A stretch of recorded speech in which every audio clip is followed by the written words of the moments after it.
Clone High is one of the best adult animated comedies of all time. First airing on MTV in the United States and Teletoon in America's Hat in 2002, ending at some point, and then coming back for a reboot that's also a direct continuation in 2023, the show revolves around clones of famous historical figures attending high school. And that's really all the amount of detail that's needed. Way back in the 1980s, secret government employees dug up famous guys and ladies and made music genetic copies, now their clones are sexy teens, is literally all the amount of lore that is necessary to understand what this show's about. Because as crazy as it really is that simple. It's a standard high school animated sitcom with John Fortnite Kennedy in it. And yet, despite having such an absurd premise, the fact that these teenagers are clones of historical figures is one of the least explored aspects of the entire show. In the initial run, it was mostly used as comedic setup. For example, one episode had Abe try to live up to the original Abe Lincoln, his clone father, by joining a conflict resolution club and trying to settle disputes, because he hates fighting and wants more than anything to avoid conflict. Just like the real Abe Lincoln, whose main priority during the Civil War was keeping the nation together and not freeing the slaves. And of course, when he was trying to settle the conflict between Cleopatra and Joan of Arc, he suggests that they paint a line. Joan paints it horizontally across the room. This leads to the banger joke of dividing the room into the North and South. If you don't get it, it's a Civil War joke. As great as it is using this concept for comedic purposes, one lingering aspect in the show that's hardly ever touched on is the pressure that comes with being a teenager whose name is associated with greatness. Abe felt the pressure to resolve conflicts because he was trying to live up to his clone father's legacy of quelling the conflict of the American Civil War. His desire to improve his conflict resolution skills was driven by a fear of failing to live up to his own legacy. The original cast the show had was perfect for portraying the pressures of being a clone because it showed how it affected different people in different ways. Cleopatra used her status to her advantage, being so confident in herself and her body that she had no reason to doubt her ability to live up to the original. JFK has a fundamental misunderstanding of his original character, so his natural arrogance and obliviousness to his original self allows him to remain unaffected. Abe, as established, feels the need to be as good as his original counterpart, bringing him a lot of pressure and a slight inferiority complex, making him the perfect protagonist for the show. Joan's relationship with her original is literally never explored and is borderline irrelevant. And then finally we have Gandhi. Gandhi decided that instead of letting the pressure get to him, he would fully be his own person. In addition to the genetic things like appearance and voice, every clone was given a personality that was consistent with the historical figure in question. Cleo got her vanity, JFK got his charisma, Abe got his honesty, Joan of Arc was somehow canonically dug up even though she was burned to death and there's no possible way they could have recovered her genes, and Gandhi got his non-violence. But in general, he was the person with the most radically different personality from his original. While Gandhi was known for being a pacifist, the Gandhi in the show is an immature, party-loving person who strives to be popular and fun. Gandhi is the ultimate example of a rejection of his legacy. He knows full well that even though he's genetically identical to another person, he is also his own person. He has no need to be as good as the original Gandhi because he understands that he, as well as all his peers, are their own separate people from those they were cloned from. This nature versus nurture argument is a central theme of the show. The classic "are people defined by their genetics or their environment" question. And while we do get to see how some parents affect their children's lives, especially Cleo, whose foster mother's promiscuous lifestyle is all but fully represented in her child, the show doesn't do the best job at showing how the foster parents have affected their kids' lives. But thankfully, there's more than just parents when it comes to the nurture argument. There's also the environment, which is why high school is such a brilliant setting. Clone High is a criticism of American television tropes as much as it is a philosophical argument. And when it comes to American television tropes, high school being awful and high schoolers being human garbage is one of the most common things. Clone High employs literally every possible high school trope and satirizes it to a cartoonish extent. The school's culture is downright vile. Every student is an asshole, the principal is corrupt, and the learning environment is borderline incapable of producing any productive members of society, which is why, in the end, literally none of the characters are. So the incredibly bad environment these clones have been raised in is a primary cause behind every character's horrible behavior, meaning this entire show is just one giant example of how environmental factors can massively affect people, since literal genetic copies of the best people in history turn out to be shitbags when put in a bad environment. And of course, it furthers the idea that these clones are separate individuals. As much as their genetics may say otherwise, these clones are not the people they are clones of. And while they may be trying to live up to the legacies of their past selves, they are, in the end, striving to be people that they aren't. Nowhere is this better summarized artistically than in the full theme song of the show, Master by Abandoned Pools. The final chorus wraps up with lines like, "I can't escape my name, and that's the price of fame," which are harrowing reminders of the torment these characters are given by being aware of what they're genetically designed to be. But that's just my analysis of the show as a whole. What does any of this have to do with the episode I titled and dedicated this video after? And who cares about any of these characters you've talked so much praise about? and Joan, if they're literally not even the primary focus of the episode. You see, this random filler episode that involves none of the main characters perfectly encapsulates and represents the moral dilemma that this show is all about, better than anything else in the entire series. And it's from Season 2, the one I've avoided talking about because Season 1 is infinitely better. How did they do it? Let me introduce you to Mr. Besley Butlertron 3000, usually shortened to Mr. B. He is the assistant robot of Principal Scudworth. That's kinda all he is, just a butler that serves as a foil for the principal and his crazy antics. For the duration of the series, he frequently ends sentences with the word Wesley, and of course, the entire time I'd assume that was just Scudworth's first name. But apparently it isn't, because his first name is actually Cinnamon, which is just incredible. In this episode, it's revealed why he says Wesley is his catchphrase. And that's really the entire point of the episode. That's why it exists, just to explain why he says that. And it's the best episode in the series by a long shot. This is the definition of filler, and yet it's an emotional roller coaster that's artistically ingenious. Now that I've given a series overview, let's do an episode overview. Because what's an amateur video essay without way too long of an introduction for way too little analysis? You can tell I'm an amateur because I haven't yet said which episode this video's about, which is of course Season 2, Episode 9, for your consideration. The episode begins with Mr. Scudworth and Mr. B attending a meeting with the board of shadowy figures in which they all eat crab. Scudworth has crab sticking out his teeth, and because of it, the board does not listen to his opinions. Peak writing, I know. But stick with me, it gets even more intelligent. Scudworth then gets mad at Mr. B for not telling him. Mr. B claims he put a note to remind him, and Scudworth says, "Nuh-uh," and Mr. B says, "Fuck you mean nuh-uh." Now remember that, because as dumb as this sounds, it's actually important. Anyways, then fan, but not my, favorite character, Joan of Arc asks for advice because she broke up with JFK and basically feels like nobody loves her. So this begins Mr. B's tragic and award-winning backstory. Right off the bat with his story, I gotta say, holy shit, I don't think you realize how cool this animation is. To show that it's a past event, they decided to emulate 1920s and 1930s black and white animation, specifically Fleischer Studios, which is a pretty common animation trope, but it's done so well here because it's not the only art style they go for. This one here is really fucking cool because of black and white animation's history with American racism and how they just decided to flip that entirely on its head. I'm hardly the most qualified person to talk about how the animation industry was intimately associated with minstrel shows, and a lot of early animation was incredibly racist and for white audiences and all that, so I'm just gonna treat it as if it were common knowledge so I can point out how having Mr. B and his brother Wesley, a little black boy whose parents are biracial, go into a yard with an old angry white man, which is the literal opposite of the old black man with a gun in his yard stereotype that was common in the black and white era, is a cool way of indirectly saying fuck you to the racist animations of the past. Anyways, run-on sentences aside, Mr. B and Wesley make a promise that they'll be together forever, even in death. They go to be baptized so that they can be together in heaven, but their parents say, haha, no, you can't go in there, you're a robot, you'll rust and probably maybe die, but actually we don't care if you die because we're fucking horrible parents. This is a shock for the two brothers, who'd been gaslit their entire lives into thinking they're identical twinks. I wrote twinks instead of twins. Anyway, this is already crazy as hell because, like, yeah, if you're lied to by your parents your entire life into thinking that you're not a robot but instead identical to your brother, you'll believe it, because that's all you've ever heard your entire life, so it must be true. This seemed at first to me like some minor, haha, they're not actually identical twins but they think they are joke, but it actually works for the clones at Clone High. They're told their entire lives that they're the exact same person as great historical figures, by everyone, even though their situation is slightly different because they actually are genetic copies, so far as we know. It's still shows how being told something your entire life by the whole world around you can shape you as a person. But yeah, this whole no baptism thing is rubbed further into Mr. B's face when he discovers the truth, that he is a Butlertron, and even if he was baptized, he couldn't go to heaven because he has no soul.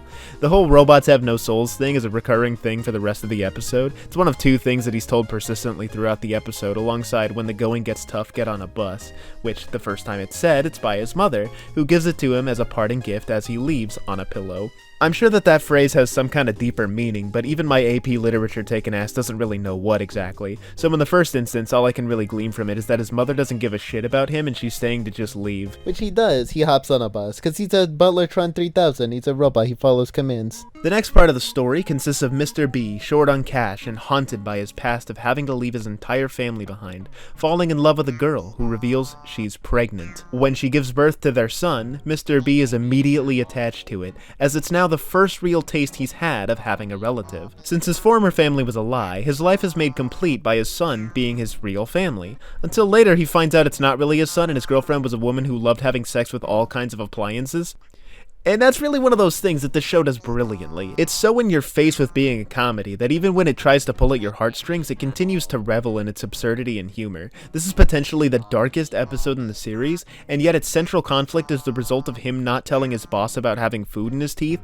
His second betrayal is from a woman who had sex with a Betamax, and well, that's kind of the whole story so far. But seriously, the fact that this show is so completely wild and constantly comedic, even during its darkest hour, is really a testament to its quality. Because somehow, despite the cognitive dissonance between the lighthearted tone and dark subject matter, the way in which it's presented makes both aspects stronger. The show's cruelty adds to both the emotional and comedic impact, keeping you both laughing and crying. Just like a certain theme song says.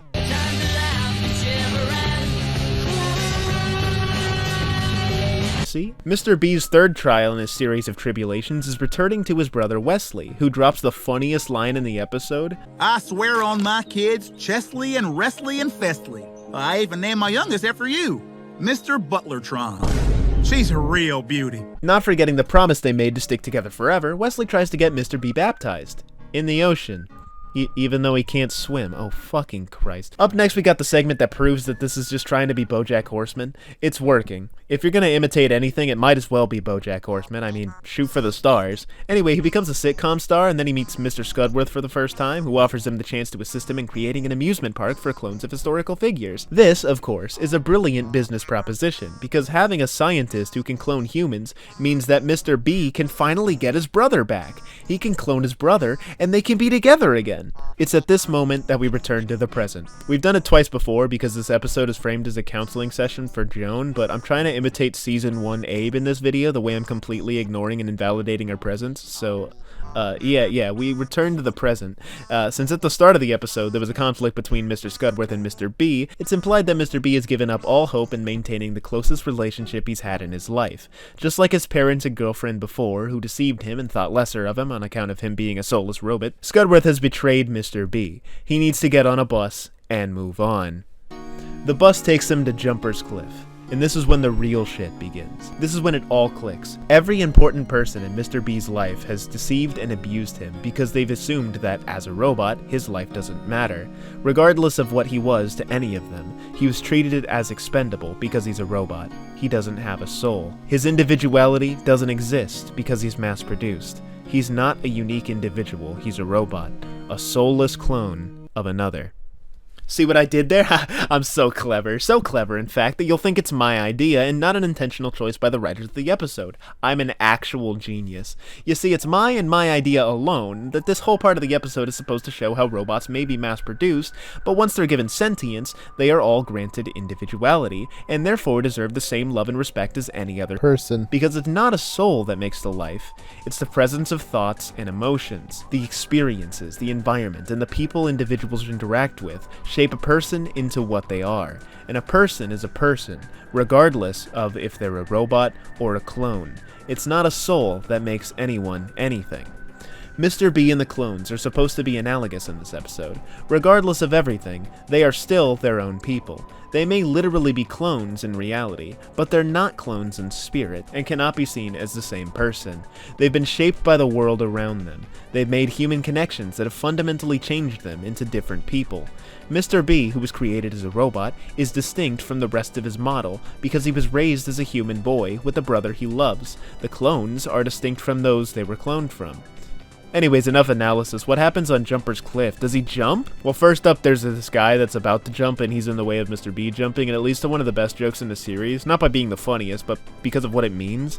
Basically, Mr. B just stands there and explains the situation and points out that there's a line to jump off the cliff, and him just being there and pointing out how it's a hassle to commit suicide convinces the guy not to jump.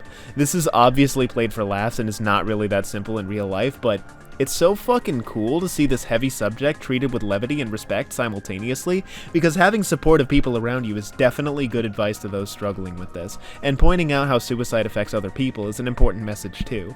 This is a brilliant gag, and it also adds to the list of people that Mr. B has helped simply by being there, because she who shall not be named didn't even, get any advice. She just kinda got told a story and it fixed her. And now, this guy, by virtue of Mr. B being there, basically convinced himself not to jump. Mr. B has helped save lives just by being there with people in their times of need. And that's really cool, because it kinda is that easy to help people. Just be there for them, physically or otherwise. Shit, I opened last paragraph with enough analysis and then did that. Plot summary. Okay. He doesn't jump because his preferred method of suicide is staring into the sunset and letting his batteries deplete. But, predictably, just as he's about to fade into nothingness, Scudworth comes back and charges him back up. That's a happy ending if I've ever seen one. And then he's like, oh, guess what? I found the note. You didn't lie to me. I love you. And also that promise I made to you, I kept it. Look, here's a brother. It's your brother. I made him in a bottle. I cloned him. He's back. Yippee. Fuck! Okay, now this scene right here. This scene is glorious. Once again, predictable, of course. Mr. B saves Scudworth, his one true friend, and the only person who didn't betray him, that didn't also die because he went into the ocean without being able to swim. But the bottle contains everything Mr. B has ever wanted. He gets his brother back, the person he loved the most. It's his only chance to get to see him again. But he chooses not to. He chooses the friend he has, who loves him currently, instead. Now, when I first saw this, I was like, okay, that's cliche, and also I think that was the wrong choice, but that was yesterday me. At time of writing, I've had a whole 24 hours to let that marinate, and now I think it's literally brilliant. Because the one thing I've continuously gone back to throughout this video is, the clones are separate people from those they're cloned from. So yes, he can get Wesley back, but only a genetic copy. He won't have the version of Wesley he grew up with, the one he made the promise with, the one he loved as a brother until his death. He'd have nothing more than a genetic copy that he could, at best, treat as a son. So instead of choosing to go for the unborn baby, he goes for the friend who cared for him so much to have continuously tried to fulfill his promise, the one he's made countless memories with, and the second person in his life to have never betrayed him. And yeah, I said unborn baby because this could easily be spun to be about how the life of a sentient being is more valuable than the life of an unborn child and could therefore be interpreted as a commentary on abortion, but that feels the slightest bit like grasping and also controversial, so I'm just gonna mention it in this sentence very fast for comedic effect. And that's how this episode ends. No final joke tarnishes the episode's ending at all. Nope, doesn't happen. This is a masterpiece of an episode, easily the best single episode in the series. The different animation styles it uses are all executed flawlessly, some being the most visually appealing stuff in the entire show. The jokes land really well, the framing of the episode is shameless low-effort award show bait despite being the highest effort and emotionally intelligent episode in the series is brilliant satire. The anti-suicide message, despite not being the central message of the episode, seems really natural and is incredibly well executed. And most importantly, it's a brilliant psychoanalysis of every character in the show. It subtly and metaphorically discusses the central nature versus nurture argument that the whole show is about. It somehow portrays the psychological torment of being a clone without even involving any of the clones. The final act resolves two running jokes brilliantly. Well, the first one's not really a joke, it's when the going gets tough, get on a bus, which was a phrase from his unloving mother that propelled him to making the worst decision of his life, leaving his brother behind. At the end, it brings him to a suicide point, showing how his parents' betrayal continued to haunt him, even late in life. And the other running joke, that robots can't cry, was resolved by him crying tears of joy in the final scene. And that's just beautiful, come on. While I don't think Season 2 has the same heart as the first one, all of the show's best attributes are represented in this filler episode. It has literally no relation to the plot at all, other than being character development for some random female character that may or may not be a main cast member, and it entirely focuses on the assistant of the show's main antagonist, who was brushed to the side because Season 2 introduced another antagonist. This had no reason to be as good as it was. And yet, it was, because it wasn't content being filler. It had to be the best filler episode of all time. But it should have had more Topher in it.